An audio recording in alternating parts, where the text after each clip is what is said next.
talking shit about me, bitch, you think I really care? I've been grinding hard for all this shit, now you wanna compare? Musically, here we go, never quit, fuck your bitch. Everyone in here make all the money, this music is. No, I better run, little fucker. Get on my way, motherfucker. I'm coming for the #1 spot. Cause I can make this shit feel like a gunshot. Gunshot, gunshot, gunshot, gunshot, gunshot, gunshot, gunshot. Cause I can make this shit blow up like a gunshot.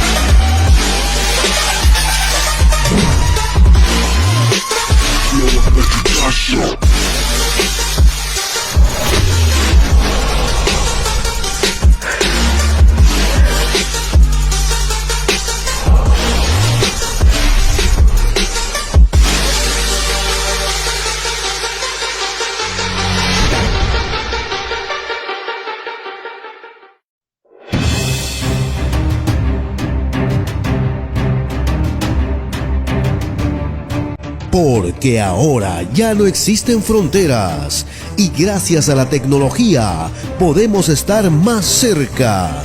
Y para ello tenemos una nueva alternativa televisiva, Directo a tu CPU, con el periodista Jorge Carrión. Un programa especial con invitados internacionales desde todos los rincones del mundo. Ahora en las pantallas de Telestar Televisión, Canal 3 Lima, Supercable. No se lo pierda.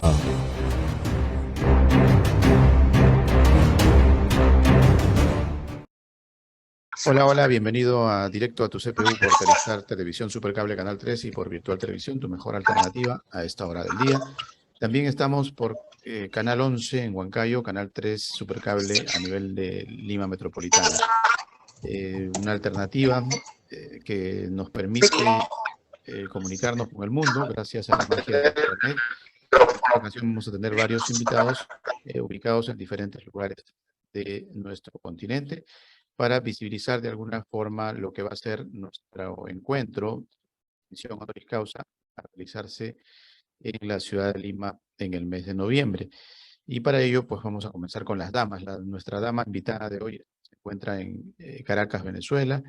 Ella se llama Gioconda Marlene Silva Surgatus. Saludos, Gioconda, y bienvenida. Muy buenos días, doctor Jorge Carrión. Muchísimas gracias por la invitación, me siento honrada. Le aclaro, soy de Barquisimeto, Venezuela, la ciudad capital de Venezuela. Okay. Bueno, ¿Estás en Barquisimeto en este momento? Sí, en Barquisimeto, en mi ciudad natal. Ok, bien. Gracias. Muy bonito. El estadio Metropolitano creo que es de Lara, ¿no? No me acuerdo bien exactamente, pero se jugó la Copa América y ahí jugó creo que Perú contra Argentina. Argentina le ganó 3-0 y lo eliminó de la Copa de Venezuela, ¿no? Muy caluroso, muy bueno la gente en especial, ¿no? Muy cariñosa. Bien, bienvenida Gioconda. Vamos con el saludo. Seguimos con Venezuela, de Ricardo Rangel Avilés. Él creo que sí se encuentra en Caracas. Bienvenido, Ricardo. Buenos días. Sí, me encuentro en Caracas. Un placer, doctor Jorge Carrión. Para mí un honor el día de hoy formar parte de la corte de doctorado honoris causa que tiene previsto otorgar la Fundación Universidad Hispana con sede en Lima, Perú, a través de la postulación que hace el Instituto o el International Institute for Legal and Criminal Science a cargo del doctor Jorge Luis Gaviria Linares y todo su equipo de profesionales. Un placer de verdad, el doctor Jorge Carrión, muchísimas gracias por la invitación a este prestigioso medio de comunicación que permite visibilizar y permitir servir de ventana para que los profesionales de América Latina puedan ser personas realmente más cercanas a tu audiencia. Y por ello, pues te doy las gracias de verdad por la invitación que me realizas el día de hoy, Jorge. Gracias, gracias, doctor. Bueno, vámonos con Marco Farfán. Él está en la Florida, creo yo, si no me equivoco. Bienvenido, Marco. Con los buenos días, ¿cómo me escuchan? Perfecto, perfecto.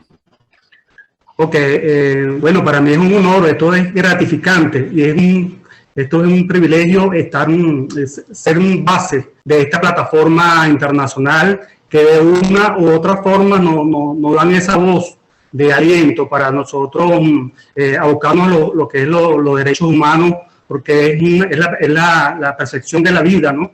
Sin los derechos humanos, lamentablemente, no existiríamos.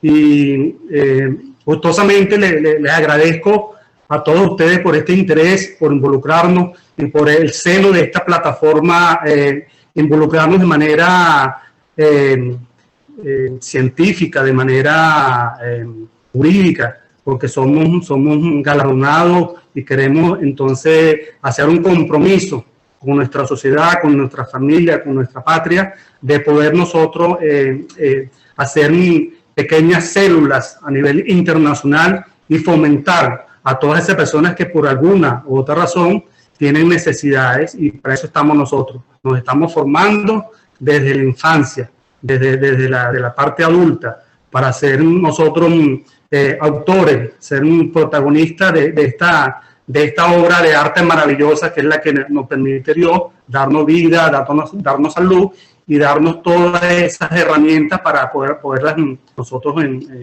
ponerlas en práctica, ¿no? De eso se trata. Y agradecerle al doctor Jorge Carrión, al doctor Jorge Gaviria, y darnos a todos ustedes los doctorantes por darnos este espacio. Bien, gracias a ti, Marcos. Vámonos con Ricardo Santos desde Buenos Aires, Argentina. Bienvenido, doctor. Muchas gracias, doctor. Es para mí un gran honor participar de este evento tan prestigioso que nos lleva a repensar muchas cosas sobre los derechos humanos. Yo decía hace poco que la Carta Magna inglesa, ya por 1285, arrancó al soberano Juan I de Inglaterra muchos privilegios, se lo arrancaron los nobles. Luego hubo disidencia y batalla, pero finalmente quedó así como la Carta de las Libertades o la Carta Magna inglesa. De allí da comienzo, entonces podríamos situar el comienzo de los derechos humanos. Hoy, después de 8 siglos y años, tenemos que estar consagrados en todas las cartas magnas del planeta, salvo algunos países, y en las legislaciones, porque nuestro compromiso como abogados es defender la libertad, la vida, los derechos y los intereses de nuestros conciudadanos. Es un compromiso muy solemne el que tenemos. Por eso recuerdo hace muchos años un discurso del primer presidente del Colegio de Abogados de Buenos Aires, de la capital federal de Argentina, el doctor Alberto Espota, que nos decía: el abogado debe estar actualizado, estudiando siempre para no ser menos abogado. Y porque alguna vez ustedes van a tener que enfrentarse al poder. Juan Bautista Alberdi, uno de los artífices de nuestra Carta Magna, escribió, entre otras cosas, que el aumento del poder del Estado cercena la libertad de los individuos. Es decir, hay una relación inversa en el crecimiento del Estado, del poder del Estado y la libertad individual de los habitantes de un país. Nosotros estamos comprometidos en la lucha para que se respeten todos los derechos todos los derechos y fundamentalmente ese núcleo fuerte que es los derechos humanos. Por eso hoy para mí es un día muy especial, me siento muy honrado por esta invitación y agradezco infinitamente al doctor Gaviria Linares el haberme propuesto para este evento tan glorioso va a ser para mí, porque me recuerda también a la lucha de los próceres peruanos, la lucha del libertador San Martín en esa tierra que pisé yo en 1982. Entonces, desde ya agradezco infinitamente esta posibilidad. Desde el fondo de mi corazón, saludo a todos los doctorandos que están presentes, personas de mucha capacidad, de mucho saber, y esto nos fortalece en la lucha que siempre será para los abogados defender las libertades. Muchas gracias y bendiciones para todos. Gracias, doctor. Bueno, puede volver después del 82, el 2022, si lo desea. Este noviembre lo esperamos aquí presencialmente, doctor. No es tan oneroso el viaje, puede ser por tierra si es posible, porque es cerca. Argentina y Perú están muy cerca. Sí, estamos muy cerca, sí, claro que sí. Bienvenido si es que se anima. Mi compromiso es estar allí el día de la ceremonia. Bien, lo esperamos entonces para rememorar aquellas gestas libertadoras, ¿no?, en tiempos actuales tan necesarias. Vamos a preguntarle a Gioconda a propósito de lo que acaba de mencionar el doctor Ricardo Santos, lo que básicamente se discute, ¿no?, a nivel demagógico incluso, y otras veces también con bastante exactitud. De pronto en esta aseveración dicen que el aumento del poder del Estado cercena la libertad de los individuos. ¿Qué podrías decir al respecto desde el punto de vista vivencial allá en Venezuela? Tu micrófono, Gioconda, por favor. Ahora sí. Okay, disculpe. Bueno, lo que puedo decir que el autoritarismo para ningún pueblo, ni de Latinoamérica, ni del mundo, es bueno. Nosotros acá en Venezuela por años hemos mantenido o nos hemos inclinado por tener una democracia, y nosotros, los abogados, sobre todo, debemos ser los primeros luchadores para tratar de que eso continúe. Somos un país libertador, somos un país de libertadores. Nuestro libertador Simón Bolívar, quien luchó grandes batallas, tanto a nivel nacional como internacional. Tenemos grandes próceres de la independencia y que muchos países en Latinoamérica nos deben también esa libertad a nuestro pueblo Venezuela. Nosotros, los habitantes, los pobladores y sobre todo los abogados que tenemos esa responsabilidad de seguir luchando por nuestras leyes, por nuestra justicia, porque se cumpla y se materialice todo lo que está contenido en nuestra Carta Magna. Considero que Venezuela es uno de los países que tiene la mejor constitución del mundo. Lo que pasa es que en muchas ocasiones es irrespetada nuestra constitución. Entonces nosotros como abogados debemos unirnos y luchar para que sigamos siendo ejemplo de Latinoamérica, de este país que por años hemos estado en la historia de los países libertadores, luchadores, y para mantener la democracia viva. Esa es mi opinión con respecto a su interrogante, licenciado Carrión. Y bueno, quisiera también decirle que nosotros debemos tratar de reeducarnos, porque estos últimos tiempos que estamos en Venezuela ha generado mucha fractura a nivel de todas las instituciones y dentro de nuestra misma familia. Entonces, debemos tratar de otra vez rescatar estos valores, estos principios desde casa, con la crianza de nuestros hijos, nuestros alumnos, quienes somos profesores, quienes estamos en el área de la educación, tratar de sembrar nuevamente, porque es muy fácil destruir, pero lo difícil es construir. Entonces tenemos que tratar de reconstruir nuevamente y conducirnos por el camino del bien. Con Dios todo es posible. Bien, Gioconda, gracias. ¿Qué nos dice el doctor Ricardo Rangel? ¿Usted cree que efectivamente Venezuela tiene una constitución admirable y que no se cumple la ley? Bueno, vamos a ver si lo tenemos al doctor. Se nos fue, creo, se nos cayó. Bueno, vamos con nuestro invitado que está de uniforme, ¿no? Y que él está fuera de su país, ¿no? Pero seguramente que la visión de él no debe de estar reñida con lo que afirma Gioconda, o tal vez sí. ¿Qué nos puede decir el doctor Marco Antonio?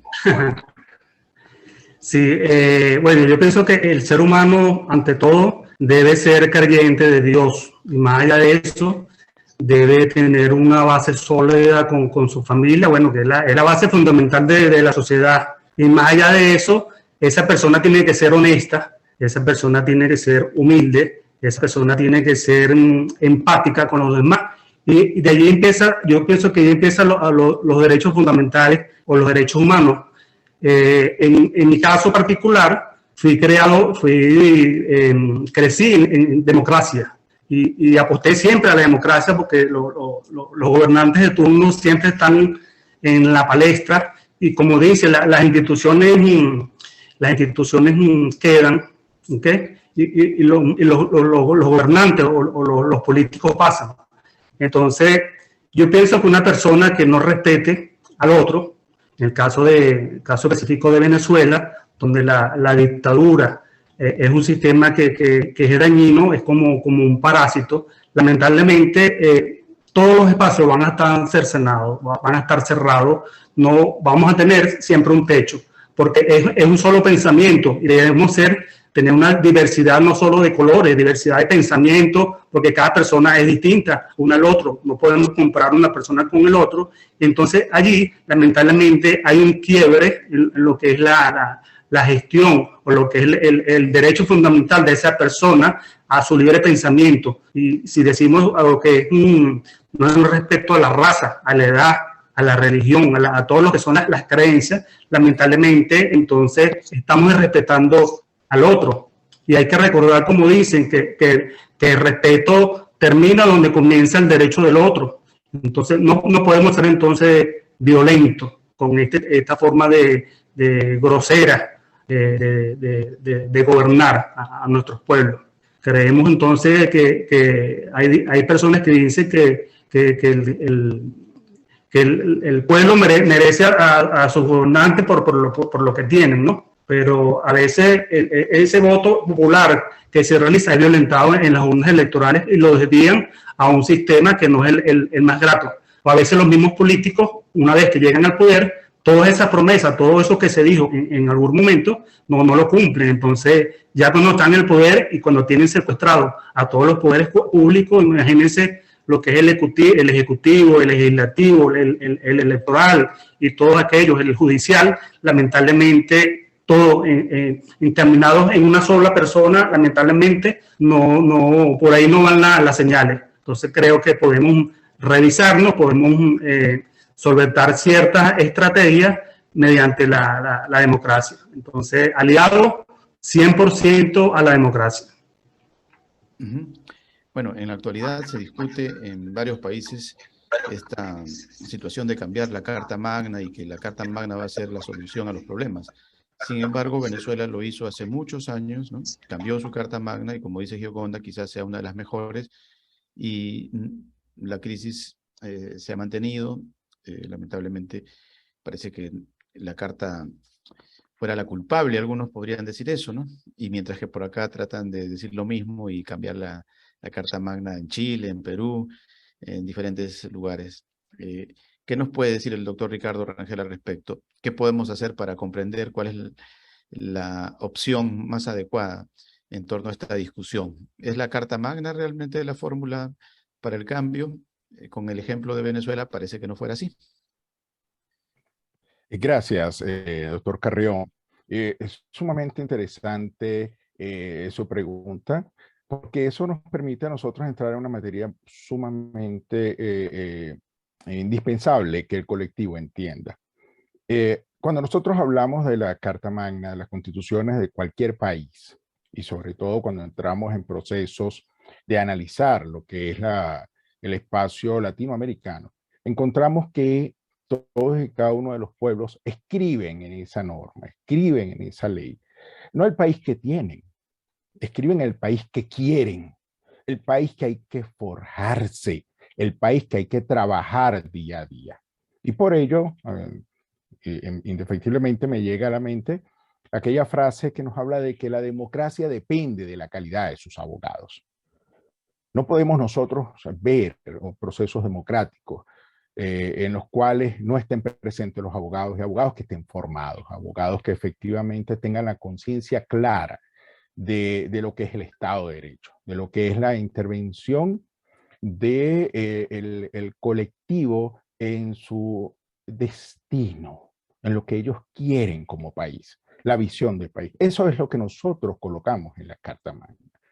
De igual forma, enlazando un poco el tema que estaban hablando sobre las limitaciones del ejercicio del poder del Estado, esa Carta Magna no es otra cosa sino aquel instrumento que nos permite a nosotros limitar el poder del Estado. Ya eso, como bien lo ha dicho el doctor Ricardo Santos, en la época de las cruzadas del rey Ricardo Corazón de León, cuando él estaba en las cruzadas y quedó encargado del poder, mencionado Juan Sin Tierra, había una lucha, no tanto de clases, sino había una lucha por el reconocimiento de la condición de ciudadano, de persona que habitaba un espacio geográfico con una identidad nacional.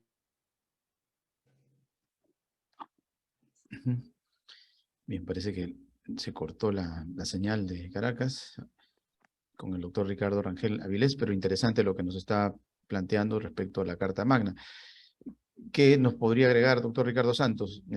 ¿Argentina necesita también ese tipo de deliberaciones o usted cree que está bien todo para seguir adelante con la misma Carta Magna que tienen? No hemos escuchado una discusión al respecto, al menos tan atroz como la de Perú, como la de Chile, ¿no? ¿Qué nos puede manifestar al respecto? Bueno, en primer lugar estoy de acuerdo con la doctora Gioconda.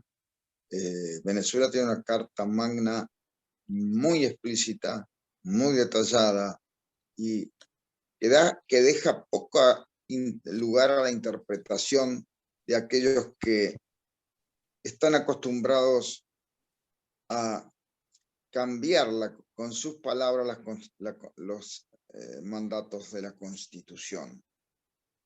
La Constitución argentina, sancionada después de muchas luchas intestinas en 1853, y voy a dar un detalle, fíjese, antes de la reforma de 1860 que tuvo nuestra Constitución, después otras más, y la última fue en 1994.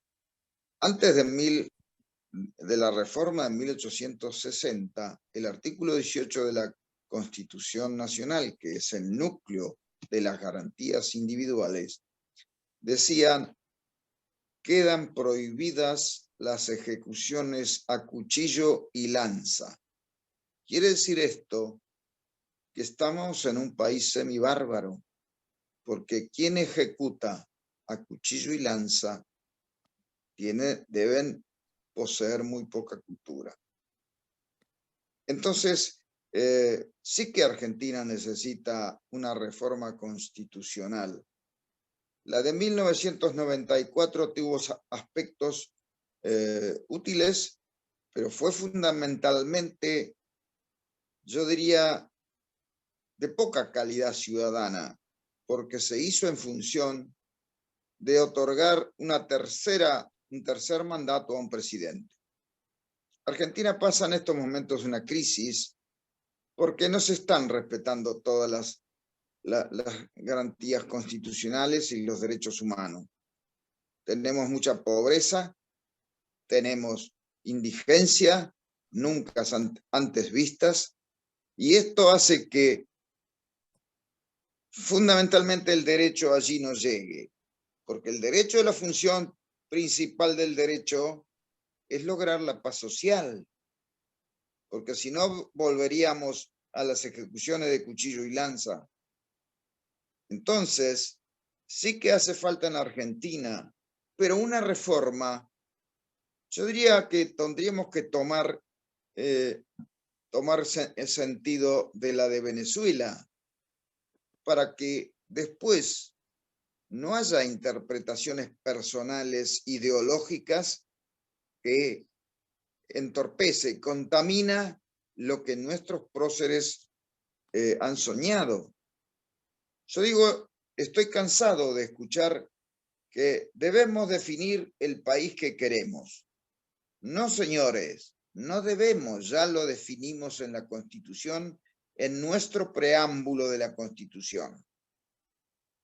Lograr la paz interior, el bienestar del pueblo, afianzar la justicia, todo eso es lo que nosotros queremos, que hoy no está presente en la Argentina. La demagogia, el populismo son cánceres de la democracia.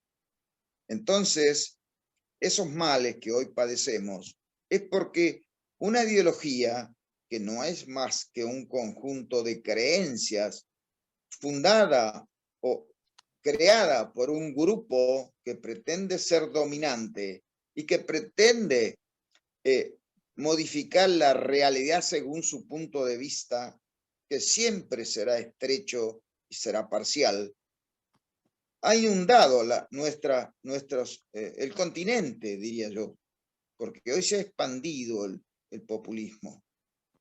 Filósofos que han creído que por ser el presidente elegido, los jueces no son elegidos por el pueblo, pero es el sistema que nosotros hemos elegido y aprobado durante tantos años. Entonces, los jueces son elegidos de la forma que lo son, a través de un consejo de la magistratura, porque la Constitución así lo prevé. No es que están fuera de la Constitución, como aquí lo dicen ciertos políticos populistas en la Argentina.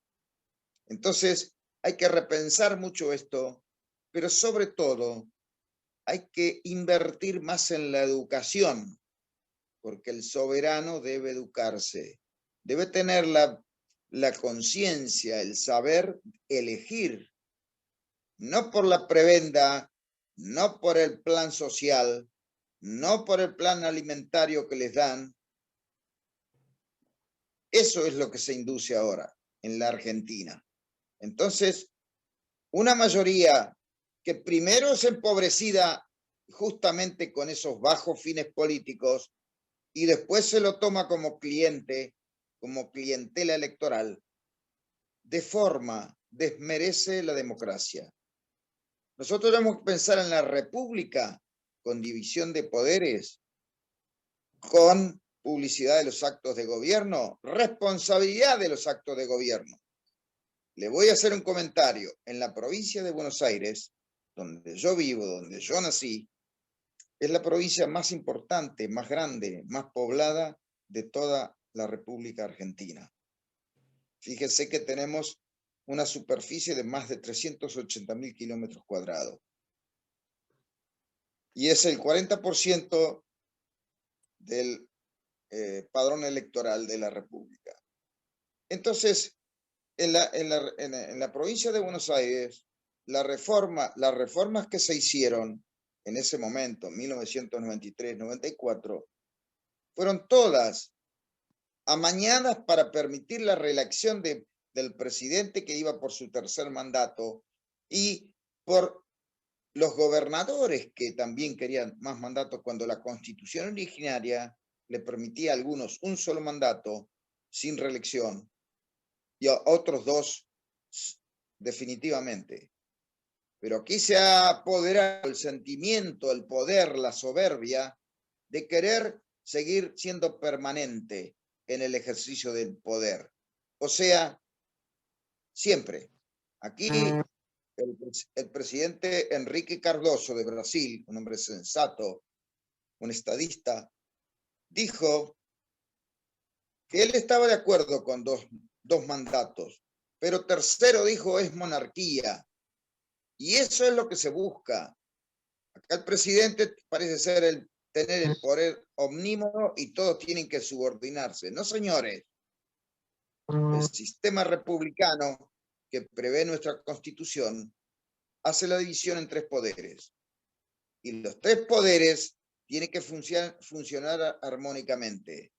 Y no querer cambiar la Corte Suprema de Justicia porque algún fallo le es adverso. Así está pasando hoy en la Argentina. Es compleja la situación, es complejo todo lo que estamos viviendo, una guerra que se está desarrollando, lamentablemente, y siempre tenemos conflictos, convulsiones en el mundo.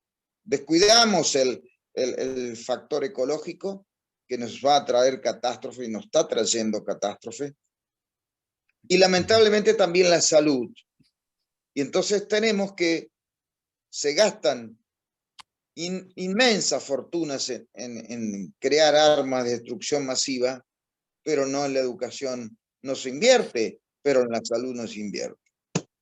Esto es así, y perdone la vehemencia, pero en estas cosas, siendo yo profesor de Derecho Político hace más de 20 años, estas cosas las conozco y enardecen mi espíritu. No, le agradecemos su sinceridad, de pronto, su identificación con lo que quiere escuchar el público, ¿no? El ama de casa, el hombre de a pie, quiere escuchar las cosas así de sencillo, ¿no? No con grandes palabras rebuscadas que a veces los políticos demagogos se encargan de marear al público, ¿no? Y dice, qué bonito habla, qué bonito dice, y resulta que a la hora que llega al poder, pues se olvida de cumplir las promesas básicas para el pueblo de a pie, que quizás ese sea el gran detalle que tenemos en América Latina. Vamos a preguntarle a Gioconda. A ver, doctor, sí, vámonos con Gioconda un momento. A propósito de lo que usted mencionaba, ¿no? De quiénes nombran a los jueces y cosas por el estilo. Bueno, por estas calles se escucha de que, por ejemplo, en Venezuela, ya que Gioconda ha sido notario pública en Cabudare, ¿no? Que se nombran notarios extranjeros, cubanos, dicen por ahí. No sé si nos puedes dar tú los requisitos para ser notario, si efectivamente puede accesar o acceder a ser notario un ciudadano de otro país, ¿no? También, ya que has sido cónsul, ¿no? Has trabajado en el consulado de Bonaire. ¿Cómo ves a tus paisanos más allá de las fronteras, ¿no? ¿Hasta dónde te duele el alma a veces cuando uno ve a un paisano que sin querer queriendo está más allá de su frontera y no en su país donde debería estar normalmente, ¿no? ¿Qué nos podrías decir sobre eso, Gioconda? Wow, doctor. Las 2 preguntas son bastante rudas para contestar, sobre todo la última. Voy a evitar no llorar, ¿ok? Yo voy a evitar no llorar porque yo soy una mujer muy sentimental y soy muy llorona, me disculpan.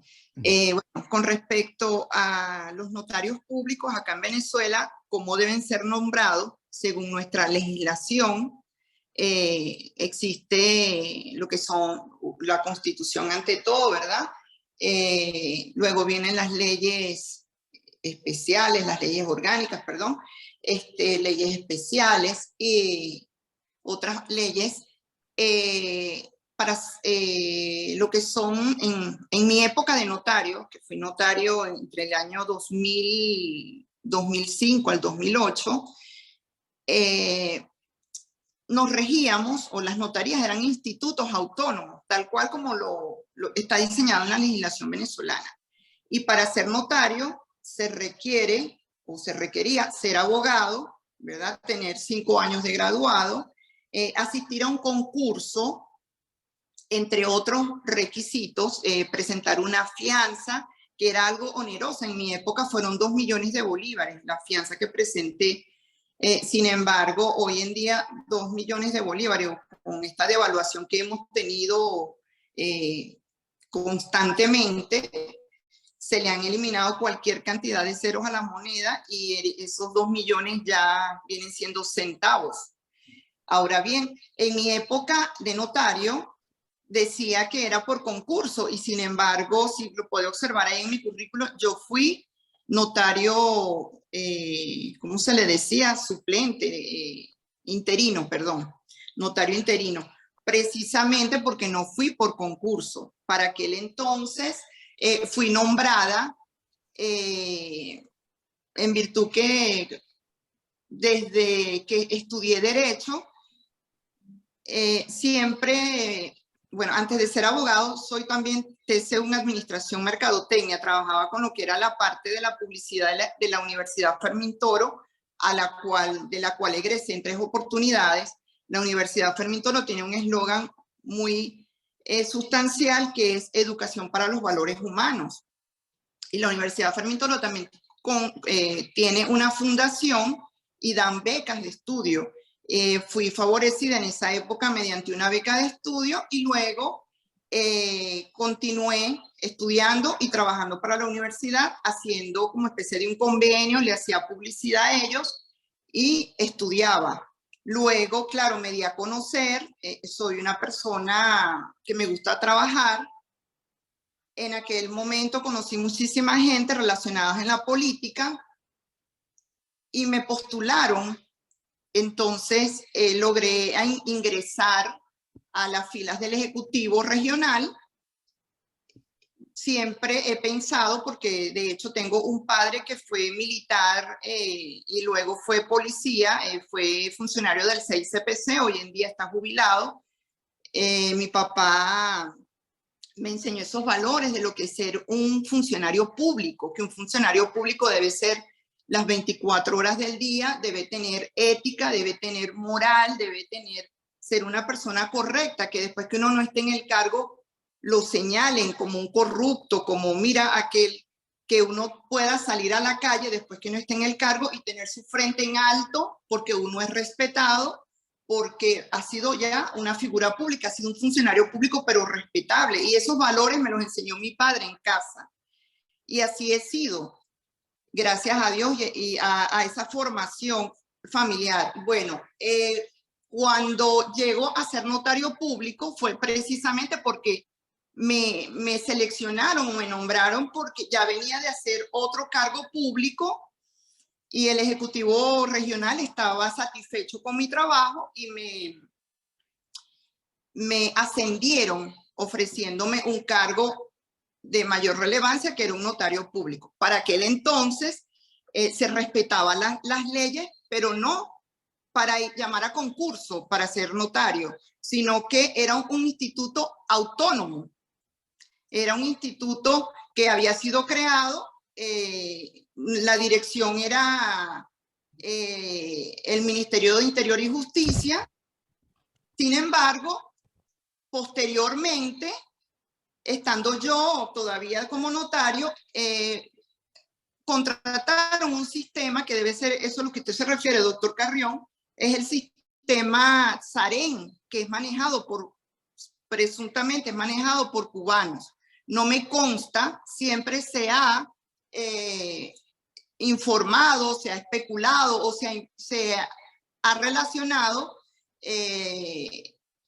lo que es el sistema cubano con SAREN. En mi época éramos instituto autónomo, nosotros nos autofinanciábamos, el 30% de lo que ingresaba a las notarías era redistribuido, y para aquel entonces un notario, un registrador ganaba muchísimo dinero, todo el mundo quería ser registrador o notario, y nosotros, los registradores y notarios, creamos una fundación de registradores y notarios, y parte de esos fondos que percibíamos los destinábamos a causas sociales, a los internos de las cárceles, para comprarle material deportivo, para comprarle juguetes a sus hijos, entre otros tantos beneficios. Comprábamos juguetes para los niños de las barriadas de escasos recursos de mi estado, de mi ciudad, y de esa manera nosotros hacíamos contribuciones y hacíamos labor social. Pero luego que se implemente este sistema SAREN, que es Servicio Automatizado de Registros y Notarías, una vez que ingresa, entonces ya esos fondos que percibíamos se centralizaron por el sistema, y es el sistema como tal que recibe, y es la administración central quien recibe los fondos y le pagan ahora a los notarios. A raíz de esto ha surgido muchísima corrupción en lo que son los registros de notaría. Me da pena decirlo, por eso digo, me va a hacer llorar, doctor. Bueno, la legislación, la pirámide de Kelsen se desintegró a raíz de esto, porque por una resolución ministerial, ahora resulta que por una resolución que sacó el ministro de Interior y Justicia para aquel entonces, no recuerdo ahora su nombre, se destruyó toda esta estructura que estaba tan bonita en la ley, y ahora los registros de notaría son un desastre, para nadie es un secreto, y existe extremadamente corrupción. Eso es con respecto a la pregunta que me hace de las notarías y la cubanización en las notarías, si lo pudiésemos decir de manera coloquial. Ahora, con respecto a lo que me pregunta sobre mi experiencia como cónsul de Venezuela, precisamente por ser una funcionario público íntegra, una funcionario pública impoluta, con toda la responsabilidad y con todo el orgullo. Tuve una amiga que también es abogada. Estábamos desempeñando otro cargo, ya no éramos notarios, sino fiscales del Ministerio Público. Yo duré en el Ministerio Público 2 años aproximadamente. Fui fiscal en materia de protección penal de niños y adolescentes, y después fui fiscal en materia de violencia. Entonces, estudiando en la Escuela Nacional de Fiscales, porque allí sí capacitaban a uno para aquel entonces. Bueno, ahora estoy dando clases en la Escuela Nacional de Fiscales, y de verdad que estoy observando que está subiendo un poquito el nivel nuevamente, pero en mi época nosotros nos exigían que teníamos que ser mayor de 25 años, tener estudios de posgrado, y sí hubo como un mini concurso en el Ministerio Público en el momento que yo ingresé. Conozco una amiga. Luego a ella la designan cónsul general en Bonaire, y yo le pido que por favor me lleve, que sea de secretaria. Yo le digo, mira, hago arepa, paso coleto, llevo maletas, lo que tú quieras, con la mayor humildad del mundo. Yo creo que mi humildad me ha llevado a ser exitosa, porque jamás he denigrado de mi origen, de mi procedencia, y cuando estoy en un cargo, no me pasa como a muchos que se les sube el cargo a la cabeza, sino que yo trato de ser la misma muchacha humilde. Y bueno, me hago amiga de esta muchacha y me lleva con ella a trabajar como cónsul segunda en Bonaire. Allá duré aproximadamente 5 años. Hicimos muchísima labor social, doctor Carrión, y de verdad que me sentía súper satisfecha, sentía como que eso era el cargo que yo había soñado siempre, porque se presta mucho para ayudar, para la solidaridad, para tantas cosas bonitas, hacer una buena labor. En aquella isla de aproximadamente 17.000, 18.000 habitantes, habían prácticamente 1.000 habitantes venezolanos, a quienes le brindábamos el apoyo cuando requerían algún tipo de documento legal, bien sea un acta de nacimiento, estuviese o no estuviese registrada dentro del consulado. El consulado se prestaba para hacer ese tipo de trámites. Venezolanos que se encontraban pagando condena en las cárceles extranjeras, o allí en esa zona en Bonaire, nos tocaba también visitarlos en la cárcel, claro, siempre y cuando ellos aceptaran esa visita. Y recuerdo un caso de un muchacho que se le estaban violando sus derechos humanos. El gobierno de Holanda lo procesó y lo juzgó y lo sentenció por 9 años cuando el delito acá en Venezuela era una violencia física. Resulta que lo juzgaron por homicidio en grado de frustración. Estaba en un forcejeo con la esposa, no sé si fue que la tropezó y ella cayó y se rompió la cabeza, o él estaba con una piedra, se golpeó la cabeza y el muchacho lo juzgaron por 9 años. No le dicen absolutamente nada en español, todo fue en el idioma holandés, ni tan siquiera el inglés, y lo hacen firmar una confesión y aceptando la pena. Cuando en el consulado nos enteramos de esta situación, de inmediato nos activamos, lo fuimos a visitar y resulta que, bueno, el muchacho accedió que lo asistiéramos, se hizo una apelación, la pena se la rebajaron a 7 años, él cumplió la mitad de la pena y luego salió absuelto, salió deportado acá a Venezuela. Pero tuve esa experiencia tan bonita y bueno, cada labor social que hacíamos, visitábamos entidades. Allá en Bonaire existe una fundación que es la María Dal, que es la que lleva todo, absolutamente todo, bien sea tanto educativo como de salud.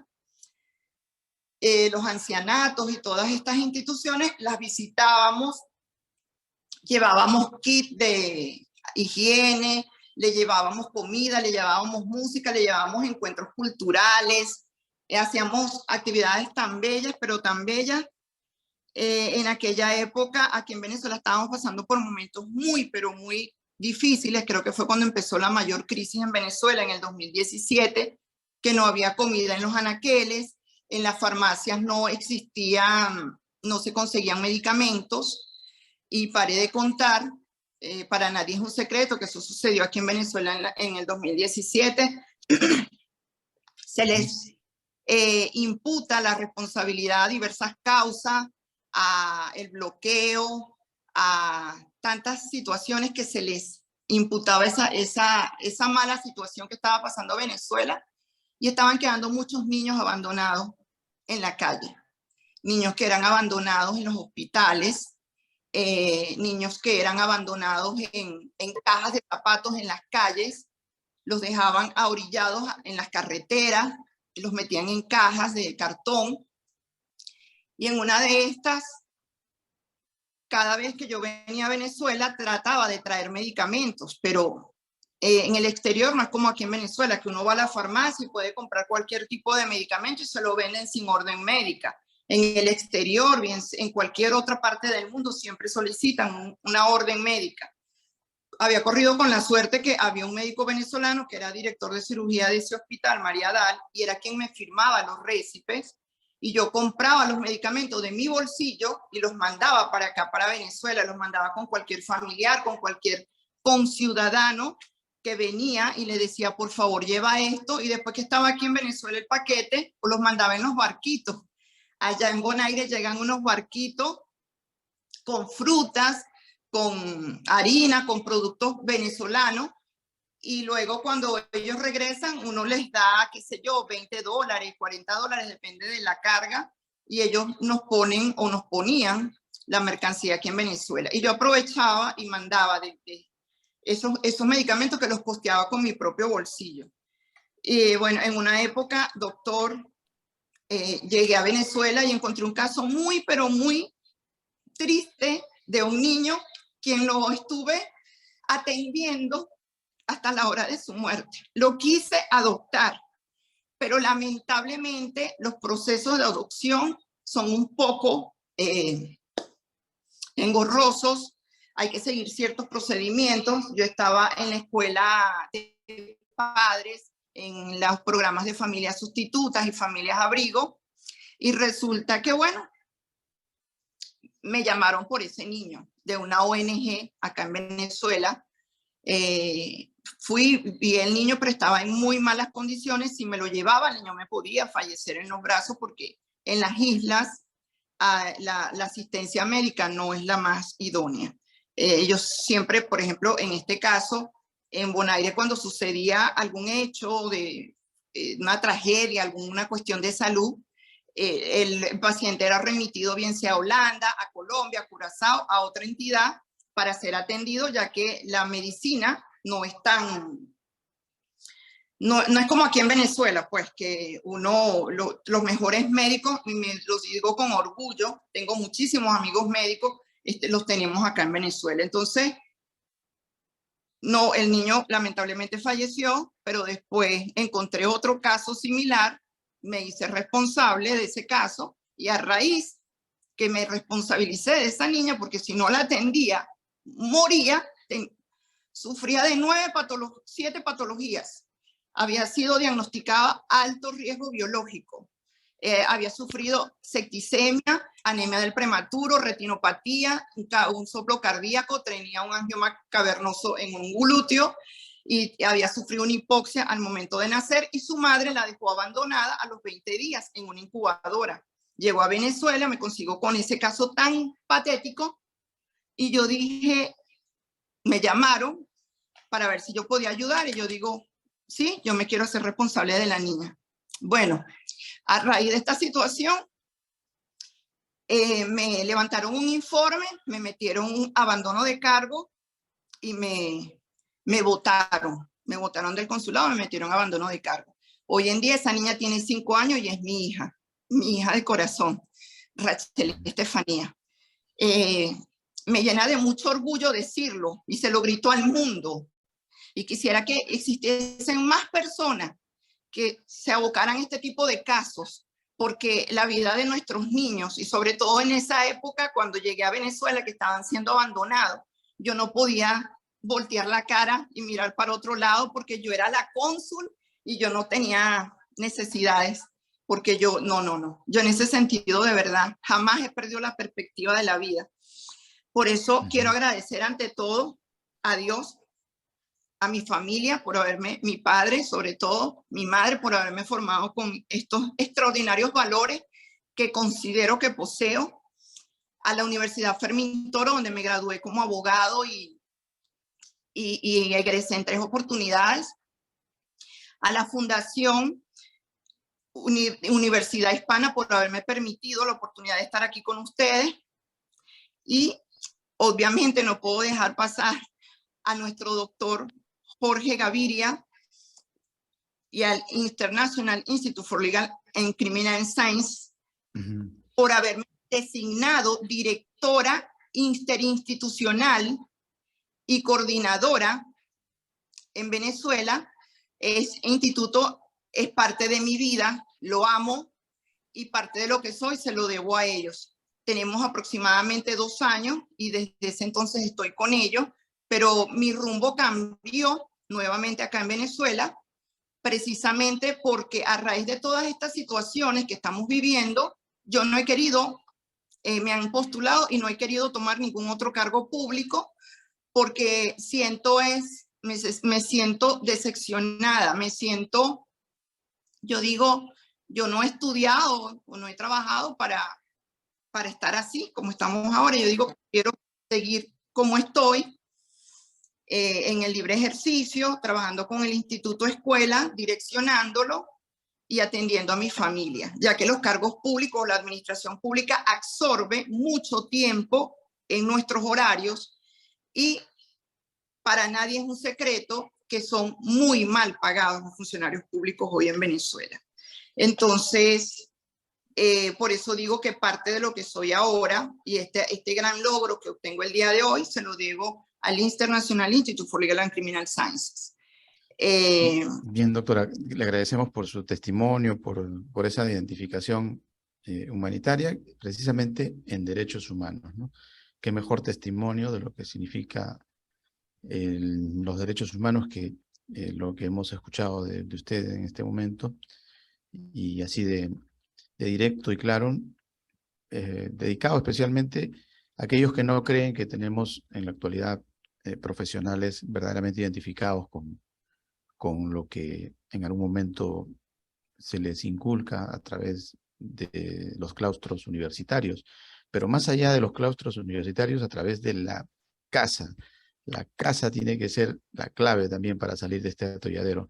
A veces nuestras casas están convulsionadas, ¿no? Y por ahí se originan estas desorientaciones en nuestros jóvenes, ¿no? Hay que rescatar un poco los valores humanos en nuestros hogares. Y vamos a preguntarle al doctor Ricardo Rangel, que ya recuperó la señal. Él estuvo, creo que en el año 2002, de acuerdo a sus datos, al 2007, también en el exterior, ¿no? Haciendo posgrados. En aquellos tiempos, pues creo que la migración de los venezolanos todavía era un poco como de placer. La convulsión ha venido más adelante, ¿no? Ya con estas salidas que no se esperaban, ¿no? Pero que nos comente a ver cómo ha visto él en aquel tiempo, ¿no? Por allá por el viejo mundo, a sus paisanos que andaban pues de turismo, ¿no? Gastándose el dólar que tenían especial, ¿no? Para poder salir al exterior. Y sin guardar, como se dice en el argot coloquial, pan para mayo, ¿no? Cuando se acabaron los dólares, pues todo el mundo comenzó a mirarse las caras, a mirarse el ombligo y se daban cuenta que las tripas estaban sonando y lamentablemente al Estado se le acabó la fiesta, ¿no? Y esto pues producto de una mala administración, obviamente, ¿no? El sol no se puede tapar con un dedo. ¿Qué nos puede decir al respecto el doctor Ricardo Rangel Avilés?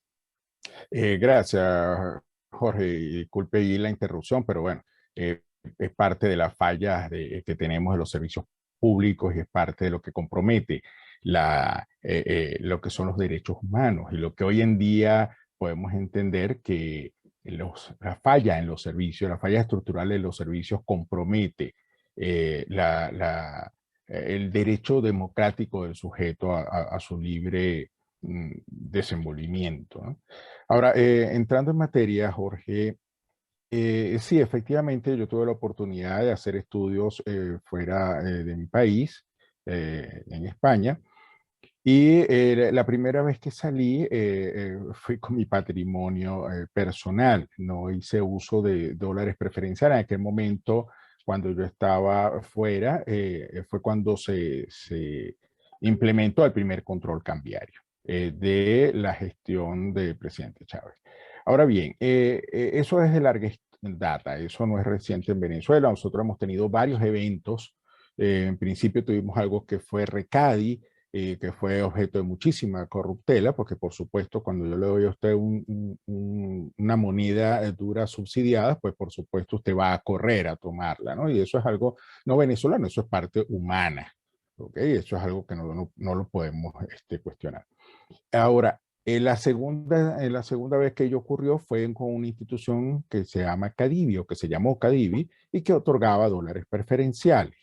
El asunto fue que dio dólares preferenciales de manera abierta a todo el que quisiera viajar, a que quisiera hacer inversiones de una u otra manera, y se prestó, por supuesto, a corruptela. Eso, de una manera u otra, cada uno de nosotros hizo uso de esos cupos de acuerdo a su real saber y entender. En mi caso, yo posteriormente pues hice estudios tanto en España como en universidades americanas como en universidades europeas y hice uso pues de esos cupos para estudiantes. De igual forma, mis hijos también hicieron estudios fuera de Venezuela haciendo uso racional, adecuado de lo que era la oportunidad, porque siempre lo identifica como una oportunidad que estaba dando el Estado venezolano. El que lo vio como la oportunidad para estudiar, para invertir, para capacitarse, así lo hizo. El que lo vio como una oportunidad para derrochar, para malgastar, para vender divisas, etcétera, etcétera, pues bueno, lo hizo de esa manera y cada uno es dueño de su destino. Esto trae como consecuencia que una vez más se volvió a caer, parece la señal. Bueno, básicamente ya comprendimos que el momento de Cadivi, creo que es la institución que otorgaba los dólares preferenciales para viajar al exterior. No sé si el doctor Marcos Farfán se fue así a los Estados Unidos, no sé exactamente cuándo es que se fue, pero coméntenos un poco, ya que usted tiene la experiencia odontológica, allá en Venezuela, pues, habían aviones que iban detrás de la misión Sonrisa El Estado es el hacia ciudadano. Cuba, ¿no? Entramos en esa gran disyuntiva, ¿no? Pienso que... A ver, estamos recuperando al doctor Ricardo. Se volvió a caer. A ver, doctor Ricardo, ¿nos escucha? A ver si nos escucha. Bueno, recuerden que estamos en directo con Caracas, Venezuela, también con los Estados Unidos y con Buenos Aires, Argentina. Vámonos con el doctor Marco Farfán y luego volvemos al doctor Ricardo. Coméntenos un poco hasta qué punto vio usted esa misión Sonrisa, usted que es odontólogo, y luego, ¿ya usted apagaba incendios en Caracas o se puso a apagar incendios en Estados Unidos? Coméntenos sobre sus experiencias, tanto odontológicas como a nivel del cuerpo de bomberos. Ok, siendo estudiante universitario y paralelamente mi carrera de bombero profesional tiene 25 años aproximadamente y siempre lo hice en paralelo, siempre fui servidor público. Y en cuanto a lo que es mi carrera como tal, como odontólogo, siempre estuve animando unas jornadas comunitarias auspiciadas por el cuerpo bombero en ese entonces era el Distrito Federal, después pasó a Metropolitano, Caracas, cambiaron Distrito Capital, cambiaron muchos nombres. Sin embargo, hicimos en mi función como tal, a nivel nacional, hicimos unidades móviles, con unidades móviles odontológicas, médicas, de pediatría. Viajamos a diferentes estados de Venezuela, entre esos fuimos a Apure, fuimos a Anzoátegui, fuimos a Miranda, a Zulia, a diferentes estados para dar esa atención odontológica a los más necesitados, con equipos de profesionales, muchos médicos también nos acompañaron en el evento. Y en cuanto a lo que fue la misión Sonrisa como tal, tuve la oportunidad de trabajar como coordinador de servicio en el Distrito 4, que esto era en el Valle, en el ambulatorio del Valle. Y alrededor del Distrito 4 estaba también lo que funcionaba, lo que era la misión Sonrisa, que era tomar impresiones anatómicas, modelos de estudio a esas personas que no tenían recursos para ese momento, recursos financieros, y le hacían las exodoncias con sus exámenes reglamentarios, sus panorámicas, y le hacían todos sus exámenes, y salían con prótesis, lo que llaman planchas, ¿no? Más llamadas planchas, que son unas prótesis para aquellas personas que son edéntilas superiores o inferiores. Y en su momento funcionó correctamente, pero ya después fueron ya lo que fueron las deficiencias, ¿no? En cuanto a los laboratorios, y no se cumplió satisfactoriamente en su momento, ¿no?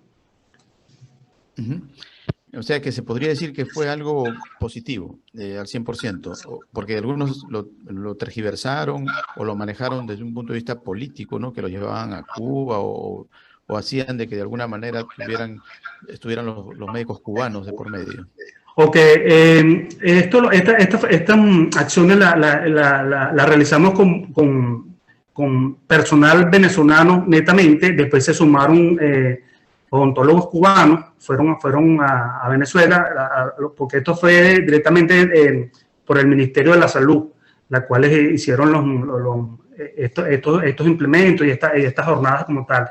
Pero en sí los que iban para Cuba, el conocimiento que tengo, que eran seleccionados, era más que todo por la misión Milagro, que era para lo que era correcciones de la vista, personas que tenían una discapacidad visual y eran trasladados bajo una selección, bajo un perfil para Cuba, para que se le realizara lo que era la parte de la corrección visual. Es lo que tengo entendido, pero disculpe, ontología como tal, que viajar a Cuba para tal sentido, no, nunca se implementó. Es el conocimiento que le puedo aportar. Todo se realizó desde la misma Venezuela. Claro, pero para la vista sí, eran unos vuelos especiales, ¿no? Sí. Exactamente. Vamos a preguntarle al doctor Ricardo Santos, vamos a ver si lo tenemos nuevamente. para ir finalizando nuestra reunión, ¿qué le parece escuchar dentro de todo este conversatorio, pues siempre la relación con Cuba? ¿Qué idea le trae? ¿Hasta qué punto en Argentina también suena ese son cubano o no? Verdaderamente sí suena, y le puedo afirmar que el Instituto de Obra Médica Asistencial, IOMA, que pertenece a la provincia de Buenos Aires, un organismo estatal, creo que así han dicho que es la obra médica más grande de Sudamérica. El director de ese organismo se formó en Cuba, en la Universidad de Medicina, en la Facultad de Medicina de Cuba, que tiene otro nombre. Y ha traído el gobernador, el primer gobernador marxista que tenemos en la historia de la provincia de Buenos Aires, ha contratado numerosos y ha puesto en cargos numerosos médicos cubanos. Pero lamentablemente para esos médicos cubanos hay que decir que no cobran el sueldo íntegro que les da el Estado argentino, el Estado bonaerense argentino, sino que les dan una, diría yo, una beca, porque el resto del sueldo que les corresponde a esos galenos va directamente al Estado cubano. Es un convenio que han hecho entre marxistas, y obviamente que el pobre médico cubano que viene acá disfrutará de un ambiente de mayor libertad, pero su paga es reducida, porque diría que el 80% va al Estado cubano. O sea que es un convenio internacional solapado, como hace todo este gobierno, que apoya a estados terroristas, apoya a aquellos que violan los derechos humanos, y realmente los argentinos de bien rechazamos, repudiamos la política de este gobierno populista, pro-marxista, pro-madurista, pro-iraní, pro-China. Todos estados donde sabemos ciertamente que se violan los derechos humanos. En consecuencia, esperamos la próxima elección para revertir un gobierno corrupto, asociado a estados que no respetan los derechos humanos, y un nivel mínimo de moral pública, porque se insertan en cargos personas que carecen de las calidades personales y profesionales para ser funcionarios como tal. Le voy a decir algo. En la Cámara de Diputados, en el último recambio, numerosos diputados que se dicen representantes del pueblo de la nación argentina juraron por personas muertas y vivas, pero por la sangre derramada, etcétera, etcétera, pero jamás por la patria, cuando el juramento de un funcionario debe ser por su Dios y por la patria. Yo, como soldado, juré a la patria seguir constantemente su bandera y defenderla hasta perder la vida. Y eso es lo que voy a hacer hasta el fin de mis días. Bien, doctor Ricardo Santos, ya vamos a ir llegando a la parte final de nuestro encuentro, camino a lo que va a ser nuestra alegoría, a buscar tal vez alguna salida a nuevas voces que se puedan visibilizar en el horizonte latinoamericano, a las encrucijadas sociales, políticas y económicas que a veces nos tienen un poco rezagados, ¿no? Vámonos con Gioconda, ya de manera de despedida. te dejamos la libertad de elegir el tema que desees para terminar esta tertulia, Gioconda, y gracias por participar. Gracias, gracias por esa deferencia. Bueno, el tema para concluir es la sintonía, ¿no? Lo que es seguir sembrando valores en nuestros hogares, a nuestros hijos, porque al final son, o es en las manos de ellos que estamos delegando la responsabilidad de seguir construyendo nuestros horizontes, nuestro futuro. Y si empleamos o damos mala formación, malas bases,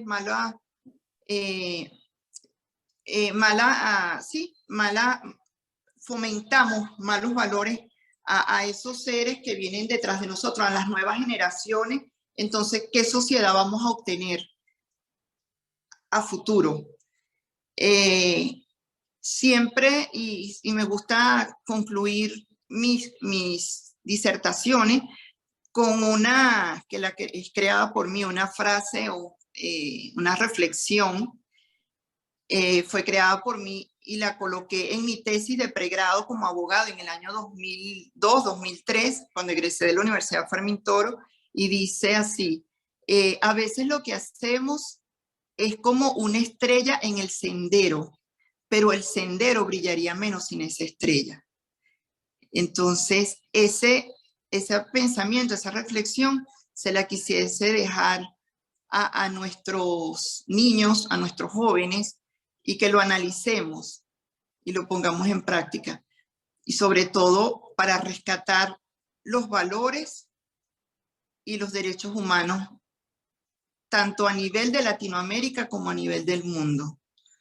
Y que se acaben las guerras, que eso no es de seres inteligentes ni pensantes. Las guerras de verdad no deberían de existir.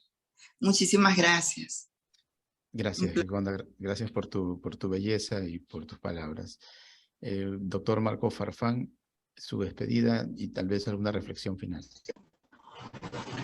Ok, bueno, muy contento por las palabras emotivas de nuestra querida Gioconda Silva. El caso que se apartó como siendo funcionaria pública para obtener esa bella hija que hoy la acompaña, yo creo que eso no tiene precedente alguno, ¿no? De verdad que si antes la admiraba, bueno, ahora más la idolatro, si es posible.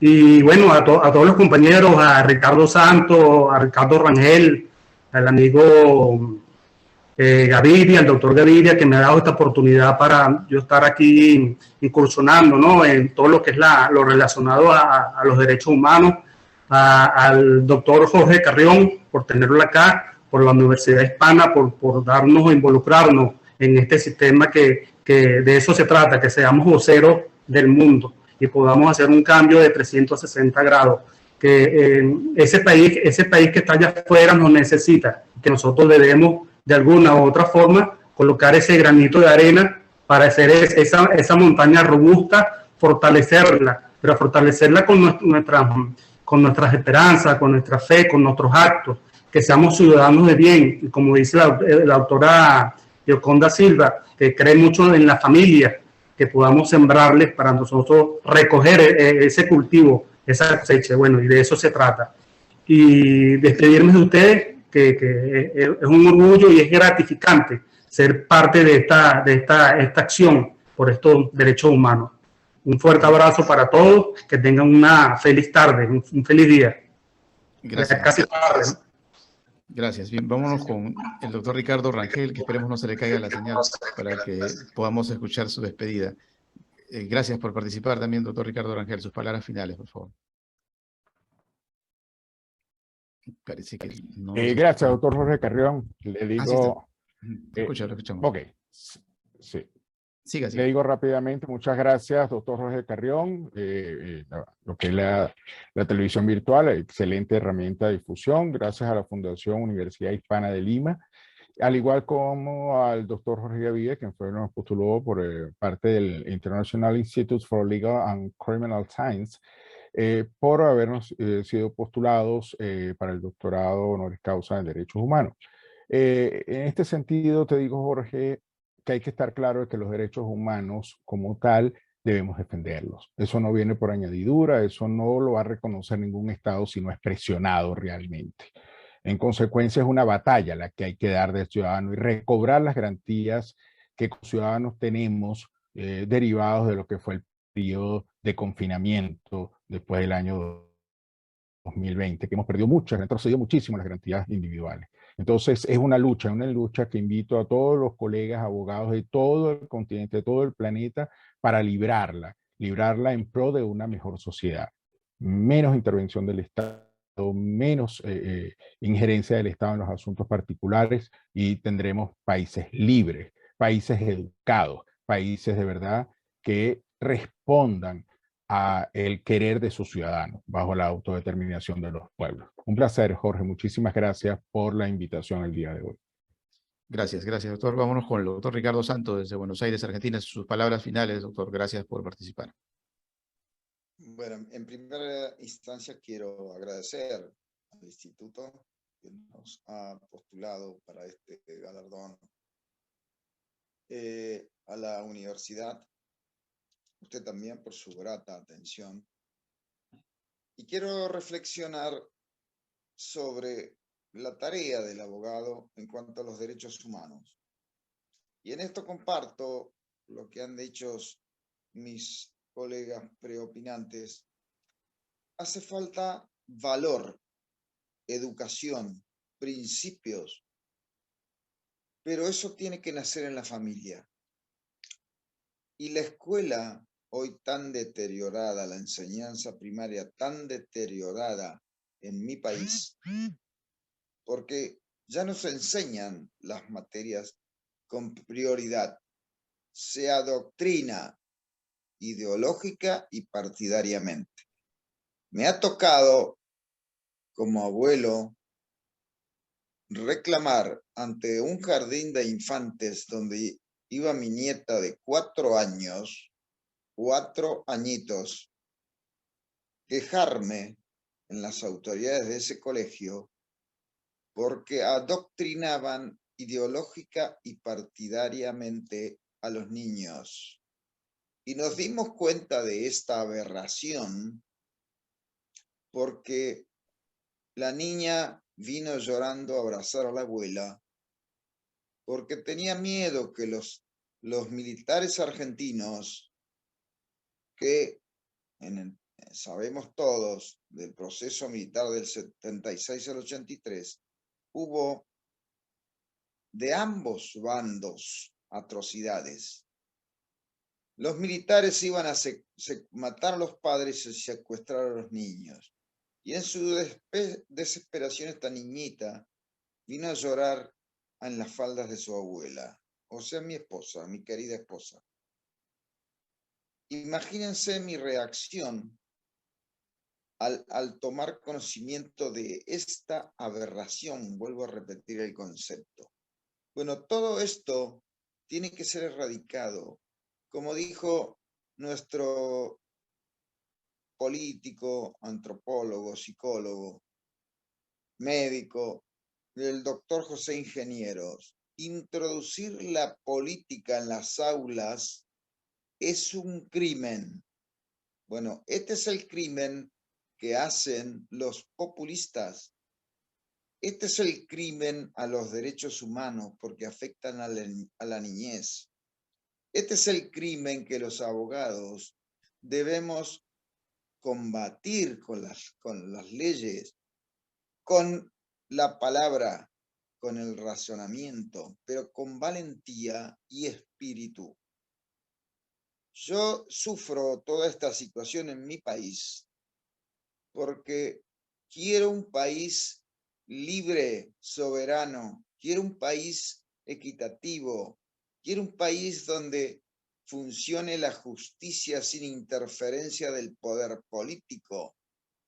No quiero trampas electorales, queremos que haya justicia que se respeten los derechos humanos, porque no solamente violar los derechos humanos es torturar, matar, sino también hacer morir de hambre a la gente especulativamente para tener clientela política y alimentarlas con un mendrugo.